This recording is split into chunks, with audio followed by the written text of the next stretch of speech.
সুপ্রিয় পঞ্চম শ্রেণীর শিক্ষার্থীবৃন্দ, আশা করি তোমরা ভালো আছো। কথা বলছিলাম তোমাদের 65 নং পৃষ্ঠা নিয়ে। গত ইয়েতে আমরা 63 নং পৃষ্ঠাটা পুরাটা সমস্যার সমাধান করেছিলাম এবং 64 নং পৃষ্ঠায় যে সহস্রাংশ পর্যন্ত আলোচনা আছে সেটাও আমরা ওইখানে দেখেছিলাম। তো এখানে আজকে আমরা দেখব এই তোমাদের 65 নং পৃষ্ঠায় যে সকল খালি করা আছে সবগুলো আমরা পূরণ করব এবং এটা বোঝার চেষ্টা করব। তো প্রথমে 2 নম্বর যে কাজ আছে সেটা বলছে কি কতগুলো 1 এবং 0.1 এবং 0.01 এবং 0.001 নিয়ে নিচের সংখ্যাগুলো গঠিত, আমরা সেটা দেখি। তো পূর্বের যে আলোচনাটা ছিল, পূর্বের আলোচনা একটু গ্যাপ পড়েছিল, আমরা যদি একটু দেখি, আমরা একটু খাতার মধ্যে দেখি তাইলে আমাদের সহজ হবে। আমাদের এই যে আমি এই অংশটা একটু দাগিয়ে নিচ্ছি। এই অংশটাকে আমরা টোটাল হচ্ছে 10 ভাগে ভাগ করে দিচ্ছি। টোটাল আমি 10 ভাগে ভাগ করে দিচ্ছি। এই হচ্ছে 10 ভাগ। তো এখানে 1 2 3 4 আমি লিখে ফেলি। 1 2 3 4 5 6 7 8 9 10। আমি যখন এক ভাগকে নিব তাহলে কত হবে? ভগ্নাংশটা 10 ভাগের হচ্ছে 1 ভাগ। তাহলে এটা সমান আমরা কি লিখতে পারি? 0.1।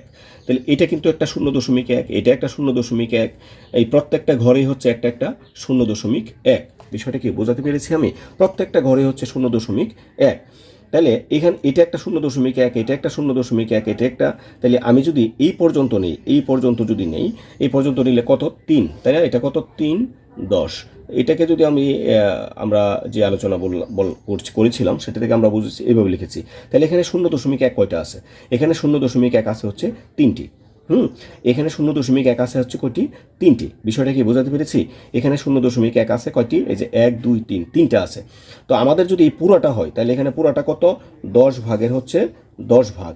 তাইলে এই 10 দ্বারা 10কে ভাগ করলে কত হবে? 1। তাহলে 1 মধ্যে 0.1 কয়টা আছে? 1 মধ্যে 0.1 আছে 1 2 3 4 5 6 7 8 9 10টি। 1 মধ্যে একটা পূর্ণ সংখ্যার মধ্যে 0.1 কয়টি থাকবে? 10টি থাকবে। বিষয়টা কি আমি কি বোঝাতে পেরেছি? তাহলে 0.1 আছে কয়টি? 10টি আছে এটার মধ্যে। এখন আমরা বিষয়টা একটু বুঝতে পারলাম যে একটা পূর্ণ সংখ্যা সমান 0.1 কয়টা আছে? 0.1 আছে 10টা। ওইটুকু মাথায় রাখো। তাহলে আমরা এটা বুঝতে পারলাম। আমাকে যদি কেউ প্রশ্ন করে যে 0.5 এইখানের মধ্যে 0.1 কয়টি রয়েছে, তাহলে 0.1 কয়টি রয়েছে? 5টি রয়েছে। তো আমরা এটা কিভাবে বুঝলাম? আমরা এটা বুঝলাম 0.1, এই জিনিসটা বুঝো, এই বেসিকটা বুঝলে মোটামুটি এটা সহজ। 0.1 আমরা বুঝলাম 0.1, এই যে আমরা কোন ঘর? দশমিকের পরে হচ্ছে 1 ঘর। এখানে দশমিকের পরে কয় ঘর আছে? 1 ঘর। তার মানে এই 1 ঘর মানে একক, এটাও হচ্ছে একক, এই জন্যে এখানে যত থাকবে ততই হবে। এখন যদি আমাকে কেউ প্রশ্ন করে 0.2 4, এইখানে 0.1 কয়টি আছে? এখানে 0.1 কয়টি আছে? তো এখানে 0.1 কয়টি আছে? এখানে 0.1 এখানে কয়টি আছে? 2টি। 2টির পরে আর কি আছে এখানে? 2টির পরে এটা কিন্তু 0.1 না, এটা 0.1 এর চেয়ে আরও কম। তার মানে এখানে 2টি আছে, আর হচ্ছে আমরা এটা কয়টা বলবো? 2.4টি আছে। বিষয়টা বোঝাতে পেরেছি? এবার আমি যাই, যদি 0.1 পরে আরও কিছু থাকে, যদি এখানে থাকে 0.2 4, এটাকে আমি করি। এখানে যদি বলা হয় 0.01 কয়টি আছে? 0.01 কয়টি আছে? এবার আমরা এখানে যাই। এখানে 0.01 কোথায় আছে? এটা হচ্ছে এককের ঘর হচ্ছে 1, এটা একক, এটা হচ্ছে দশক। মানে আমরা ওই দিক থেকে গণিয়ে যদি আসি, একক দশক, তার মানে 0.1 পরে যেটা থাকবে সেটা হচ্ছে 10। দশমিকের পরে যেটা থাকবে সেটা কি? 10। তার মানে একক দশক, তার মানে এখানে 20টা আছে আর এখানে আছে 4টি। তাইলে কয়টি আছে? 24টি আছে। 24টি আছে, ঠিক আছে? এখানে কয়টি আছে? 24টি আছে। আরও সহজ করে আমি দিচ্ছি। আমি সহজ করে দেওয়ার জন্য আমি একটা উদাহরণ এখানে নিচ্ছি। 2.3, এইখানে 0.1 কয়টি আছে? তাইলে যেটা করবা, এখানে দশমিক আছে কয় ঘর পরে? এখানে দশমিক আছে 1 ঘর পরে আছে। এই দশমিকটা 1 ঘর ডান পাশে নিয়ে নেব। তাহলে 1 ঘর ডান পাশে নিলে এটা কত হবে? 23। তার মানে এখানে কয়টি আছে? 0.1 আছে কয়টি? 0.1 আছে হচ্ছে 23টি। বিষয়টা কি বোঝাতে পেরেছি? এখন যদি আমাকে কেউ প্রশ্ন করে এখানে আমি এবার এটাকে বুঝাই, 0.1 কয়টি আছে? তাহলে দশমিকের পরে কয়টি ঘর আছে? 2টি ঘর আছে। তাহলে দশমিকের পরে যদি 2টি ঘর থাকে, 2 ঘর পরে দশমিকটা উঠায় নাও, তাহলে কত হবে? 24। এখানে 24টা 0.1 রয়েছে, ঠিক আছে? এই হচ্ছে মোটামুটি আমাদের আলোচনা। আমি যদি আবার এখানে একটা দেই, কি বলে এটাকে? 2.57, এখানে যদি আমি দিই যে এখানে 0.1 কয়টি আছে, তার মানে দশমিক এখানে কয়টি আছে, দশমিক হচ্ছে এক ঘর, তাই এই এক ঘর পরে দশমিকটা চলে যাবে এখানে, তাহলে কত হবে 25.7টি 0.1 রয়েছে। এবার আমরা এই ধারাবাহিক আলোচনায় আমরা যদি এখানে করতে চাই, এখানে একটু দেখি আমরা বলছে এখানে কতটি এক রয়েছে, কতটি এক রয়েছে, একটি এক রয়েছে। এখানে কতটি এক রয়েছে, এককের ঘরে কত আছে, তিনটি এক রয়েছে। এখানে কতটি এক রয়েছে, 0টি, কারণ এখানে এক নাই। এবার 0.1 যদি যাই, আমার দশমিকটা কয় ঘর আছে, এক ঘর, আমি দশমিকটা ঠিক এখানে পৌঁছায় দিব। তাহলে এই দশমিকটা এখানে যদি চলে যায় তাহলে কয়টি, 14টি। এখানে 0.1 আছে কয়টি, 14টি আছে। এখানে 0.1 কয়টি আছে, দশমিকটা আমরা উঠায় এখানে নিয়ে নেই, তাহলে 38টি আছে, 38টি 0.1 রয়েছে।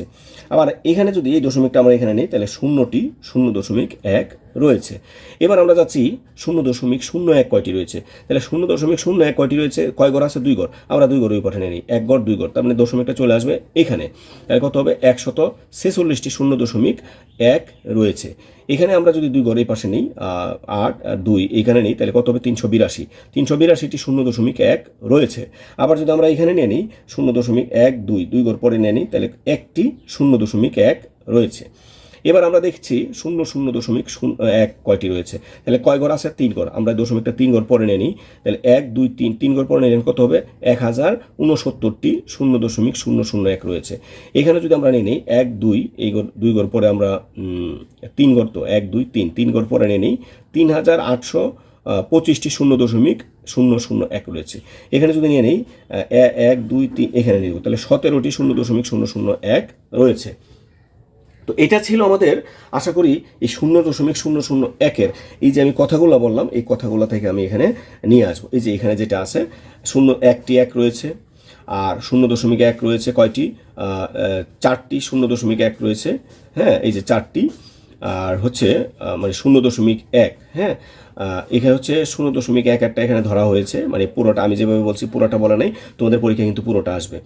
তো এইবার এখানে যদি আমরা দেখি একইভাবে আমরা এটা লিখতে পারবো, হ্যাঁ 1 আছে কয়টি, 1 আছে 3টি, আর 0.1 এই 1 করে কত আছে 8টি, তাহলে 8টি রয়েছে, 0.1 দশক এই 2টি, আর এটা হচ্ছে 5টি। এখানে আমরা এইভাবে লিখতে পারবো। তো এখন আমাদের এখানে যেটা বলছে 1 নম্বরে যেটা বলছে, নিচের প্রশ্নগুলোর উত্তর লিখি। 155টি 0.001 দিয়ে গঠিত সংখ্যা কত হবে। তো প্রিয় শিক্ষার্থী, আমি কতক্ষণ আগে যেটা বলছিলাম সেটা কিন্তু এখানে আসবে, হ্যাঁ যে 155টি 0.001 দিয়ে সংখ্যাগুলো কতগুলো গঠিত হবে। আমরা এখানে দেখি, এখানে দেখার পর আমরা লিখি 155টি 0.01 কতটি, এই সংখ্যাটি কত গঠিত হবে। তো আমরা যেটা এখান থেকে যেটা বের করেছিলাম, প্রথম আমরা ঘর পিছিয়েছিলাম, এখন যেটা করব এই ঘরটা মানে এগিয়ে নিয়ে আসবো। আমরা যদি এগিয়ে নিয়ে আসি 1 ঘর 2 ঘর, তাহলে এই দশমিকটা চলে আসবে এখানে। তাহলে আমরা এখানে কি লিখতে পারি, আমরা এখানে লিখতে পারি 1.55। বিষয়টা বুঝতে পেরেছ? মানে আমি যেটা বলেছিলাম সেটা ওরাও হচ্ছে অন্যভাবে করেছে, আমি আসলে ক্লিয়ার বেসিক ধারণাটা ওইটা ছিল। এখানে আমরা দেখি 155টি 0.01 নিয়ে গঠিত সংখ্যা, তাহলে 155টি, এখানে দশমিক কয়টা আছে 1 2 3, তাহলে 1 2 3 এটা চলে আসবে কোথায়, এইখানে, ঠিক আছে। এটাকে উঠানোর জন্য আমরা এই শূন্যটা ব্যবহার করব। তো আবার বলছে এখানে কতটি 0.0001 নিয়ে গঠিত, এটা মানে এটার মধ্যে কতটি 0.1 আছে। তাহলে এখানে দেখি আমরা যেটা আমি বললাম একটু আগে, কয় ঘর আছে, 1 2 ঘর আছে, তাহলে দশমিকটা 2 ঘর পরে চলে যাবে, তাহলে কত হবে এখানে 682টি, ঠিক আছে। আবার এখানে কতটি এটা নিয়ে গঠিত, তাহলে 3টে ঘর আছে, 3 ঘর পরে দশমিক যাবে, কিন্তু দশমিক আছে কোথায়, এই দশমিক আছে হচ্ছে এখানে 1 2, এখানে 3 ঘর নাই, তাহলে আমরা এখানে 3 ঘর দিয়ে দেব, ঠিক আছে। এই হচ্ছে মোটামুটি আমাদের বেসিক আলোচনা, এবং এই আলোচনা একটা প্রশ্নবৃত্তি পরীক্ষায় কনফার্ম এখান থেকে থাকবে। আচ্ছা, তো 2 নম্বরে যেটি আছে, 2 নম্বরে হচ্ছে সংখ্যারেখার ক থেকে ছ পর্যন্ত স্থানগুলো কোন কোন সংখ্যাকে প্রকাশ করে তা আমরা ফাঁকা স্থানে লিখি।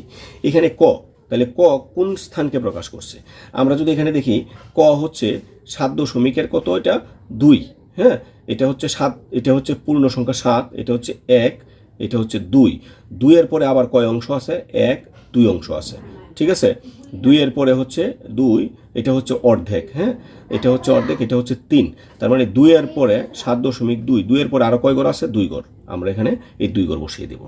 ঠিক আছে, আচ্ছা তো তারপর এটা হবে কত? 3, 4, এটা হবে 5, হ্যাঁ 2.5 হয়ে যাবে এটা, এটা 5 হয়ে যাবে, 5, 6, 7, 8, 9, 10, 10 হলে এটা হয়ে যাবে মানে 30। তো এখানে মানে এটা 20, 10, 20, 30, 40, 50, 60, 70, 80, 90, এটা 100, 100 হলে এটার মধ্যে আবার 1 চলে আসবে। তো এবার আমরা দেখি এখানে এর মধ্যে এখানে কত আছে? এটা কত আছে? 7.3, তাহলে আমরা 7.3 আমরা লিখলাম। 1, এখানে দেখি আমরা 10, 20, 30, 40, এটা 50, তাহলে এটা কত হবে? 5। ঠিক আছে, আবার এখানে যদি আমরা দেখি এটা কত আছে? এখানে 7.4, 4-এর পরে এটা 1, 2, 3, 4, 5, 6, 7, 8, 9, তাহলে আমরা এখানে কত লিখব? 9। তারপর এটা 10 হয়ে যাবে, এখানে 1 আসবে। এই হচ্ছে আমাদের এই সংখ্যাগুলা। আমরা যদি আবার ওই পরবর্তীটাগুলো দেখি, এখানে এটা 0 থেকে শুরু হয়েছে, এটা 0.0 কত বলে 0.9, তার এটা কত আসবে? আমরা যদি এটা দেখি, এটা কত আসবে? এটা হবে 0.9, এটা হবে 0.8, এটা হবে 0 কত 0.7, এটা হবে 0.5। ঠিক আছে, এই পুরাটা তাহলে এখানে আমরা যদি দেখি, এখানে তাহলে এখানে যদি আমরা দেখি, এখানে হচ্ছে মোট হচ্ছে কত? 1, আমরা যদি এটা ধরি একক, দশক, শতক, শতাংশ, তার মানে এই এখানে হচ্ছে 100 ভাগ। 100 ভাগের মধ্যে একটা ভাগ এখানে 1, 2, 3, 4, 5, 6, 7, 8, 9, 10, 10, মানে 100, এই 10টা ভাগের মধ্যে 100 ভাগ আছে, তার মানে একটার মধ্যে কত আছে? 10 আছে, তাহলে আমরা এটা কত লিখবো? 0. এই যে 10, মানে 1-0 এখানে, তাহলে কত হবে? এটা যদি 10 হয়, এটা যদি 10 হয়, তাহলে এটা 10, 20, 30, তাই না? মানে এটা 100, হ্যাঁ 10, 20। যদি আমরা দেখি এখানে কত আছে? 0. কত আছে? 0.1, তাহলে এখানে 10, 20, 30, তার মানে 30 মানে 3 চলে যাবে। ঠিক আছে, আমরা ওইভাবে ইয়ে করতে পারি। তারপর এখানে হচ্ছে এটা 2, এটা হচ্ছে 0.2, এখানে হচ্ছে 10, 20, 30, 40, 50, 60, তার মানে এটা সরি একটা 0 আমরা, আচ্ছা 0টা এখানে দিয়ে দিই, এটা হবে 60, মানে হবে 26। তারপর এটা হচ্ছে এরকম, এরপরে হচ্ছে এটা, তাহলে এটা আমরা কি করতে পারি? 0.3, এটা হচ্ছে 10, 20, 30, 40, 50, 60, 70, 80, 80 মানে হবে 8। এই হচ্ছে মোটামুটি আমাদের 65 নং পৃষ্ঠার সমাধানগুলো। তো আগামী ভিডিওগুলো আমরা এর পরবর্তী যেগুলো আছে আমরা সমাধান করার চেষ্টা করব। তো আজকে এই পর্যন্তই, সবাই ভালো থাকবেন, ধন্যবাদ সবাই।